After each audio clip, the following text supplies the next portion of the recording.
नमस्कार। मैं आज एक बहुत इंपॉर्टेंट टॉपिक पर बात करने वाला हूँ। Working wife maintenance law in India 2026। ये सवाल हर दूसरे मैट्रिमोनियल केस में उठता है। वाइफ सैलरी ले रही है फिर भी सेक्शन 125 सीआरपीसी में मेंटेनेंस मांग रही है। डीवी एक्ट में मॉनेटरी रिलीफ मांग रही है। हिंदू मैरिज एक्ट सेक्शन 24 में interim relief maintenance application file कर दी है। तो क्या अर्निंग वाइफ को मेंटेनेंस मिल सकता है? शॉर्ट आंसर, हाँ मिल सकता है, लेकिन हर केस में नहीं। आज हम क्लैरिटी देंगे हस्बैंड के पर्सपेक्टिव से भी और वाइफ के पर्सपेक्टिव से भी।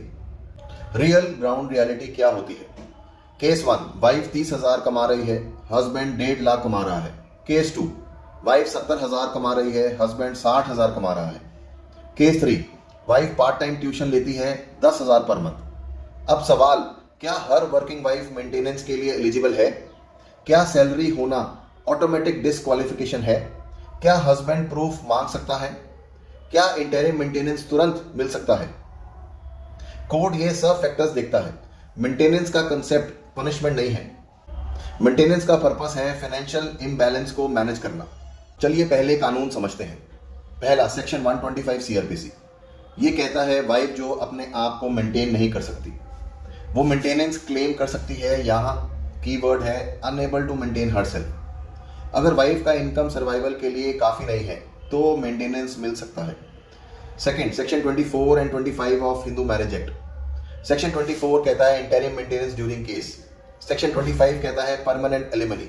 यहाँ कोर्ट देखता है दोनों पार्टीज की income, assets, lifestyle during marriage. तीसरा, डोमेस्टिक वायलेंस एक्ट सेक्शन 20, ये मॉनेटरी रिलीफ प्रोवाइड करता है। इसमें भी अर्निंग होना ऑटोमेटिक बार नहीं है। आइए अब जान लेते हैं सुप्रीम कोर्ट क्या प्रिंसिपल्स पे काम करता है। कोर्ट ने बार बार कहा है सिर्फ जॉब होना काफ़ी नहीं है, इनकम सफिशिएंट होनी चाहिए। Standard of living during marriage relevant है। हस्बैंड की अर्निंग कैपेसिटी इक्वली इंपॉर्टेंट है। कोर्ट कंपैरेटिव इनकम देखता है। अगर हस्बैंड 2 लाख कमा रहा है और वाइफ 25,000 कमा रही है तो कोर्ट डिफरेंशियल मेंटेनेंस दे सकता है। लेकिन अगर वाइफ 1 लाख कमा रही है और हस्बैंड 60,000 तो मेंटेनेंस डिनाई हो सकता है। अब पहले बात करते हैं step by step solution husbands के लिए। अगर आप हस्बैंड हैं और वर्किंग वाइफ मेंटेनेंस मांग रही है तो पैनिक मत करिए। स्टेप 1, इनकम एविडेंस कलेक्ट कीजिए। Salary slips, bank statements, LinkedIn profile, GST registration, social media evidence. Income suppression common होता है। Step 2, comparative income chart. Court को क्लियर टेबल दिखाइए। Net salary after tax, monthly liabilities, EMI, dependent parents. Emotion नहीं, numbers देखिए।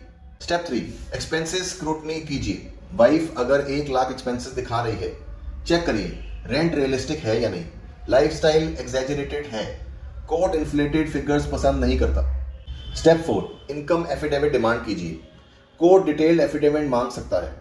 अगर concealment पकड़ा गया, credibility damage हो जाता है। स्टेप 5, मॉडिफिकेशन ऑप्शन समझिए। अगर वाइफ को बाद में बेटर जॉब मिलती है, आप मेंटेनेंस रिडक्शन के लिए एप्लीकेशन फाइल कर सकते हैं। मेंटेनेंस परमानेंट फिक्स नहीं होता। चलिए अब समझते हैं step by step solution wife के लिए। अगर आप वाइफ हैं और जॉब करती हैं लेकिन जेन्युइन फाइनेंशियल गैप है, स्टेप 1, रियल एक्सपेंस चार्ट बनाइए। Rent, groceries, child expenses, medical. सिर्फ इमोशनल नैरेटिव काफ़ी नहीं होता। स्टेप 2, इनकम गैप दिखाइए। कोर्ट डिफरेंस देखता है।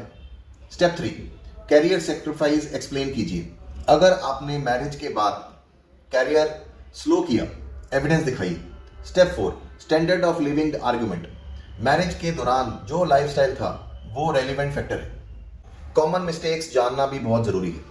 पहला, सैलरी हाइड करना। दूसरा, फेक अनएम्प्लॉयमेंट क्लेम। तीसरा, एग्जैजरेटेड एक्सपेंस लिस्ट। तीसरा, हस्बैंड का इनकम अंडर एस्टिमेट करना। चौथा, सोशल मीडिया पे लग्जरी शो करना। कोर्ट प्रैक्टिकल होता है। मेंटेनेंस ईगो बैटल बन गया तो केस 5 से 7 साल चल सकता है। अब मीडिएशन एंगल भी जानते हैं। लॉन्ग लिटिगेशन में interim maintenance, execution proceedings, salary attachment, criminal pressure, इससे बेटर क्या है? Structured settlement. ऑप्शंस क्या हैं हमारे पास? Lump sum alimony, mutual consent divorce, 498A DV withdrawal, time bound closure. आप मंथली फाइट की जगह वन टाइम क्लैरिटी ले सकते हैं। फाइनेंशियल सर्टेनिटी मेंटल पीस देता है।